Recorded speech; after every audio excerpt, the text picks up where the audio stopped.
Psycho ముఖ్యమంత్రి ఎవరైనా ఉన్నారంటే జగన్మోహన్ రెడ్డి. ఇలా పోతే పోతే సప్లాం నిధులు 40,000 కోట్లు దారి మళ్లించాడు. ఆ నిధులు ఎవరికండి? దళితులు కావా? దళిత డ్రైవర్ సుబ్రహ్మణ్యాన్ని హత్య చేసి డోర్ డెలివరీ చేస్తే ఎమ్మెల్సీని పక్కన పెట్టుకొని మాట్లాడినటువంటి వ్యక్తి ఈ జగన్మోహన్ రెడ్డి.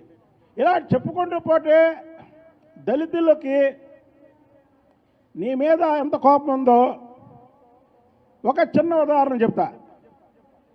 డాక్టర్ బిఆర్ అంబేద్కర్ గారి విగ్రహం విజయవాడ నడి బొడ్డులో పెట్టావు. అక్కడ 30 ఎకరాల్లో పెట్టకూడదని.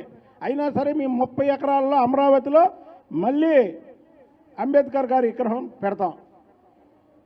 నువ్వు చేసినటువంటి సైకో పని, నువ్వు చేసినటువంటి 226 కోట్లు ఏదైతే నువ్వు తీసావో డాక్టర్ అంబేద్కర్ గారి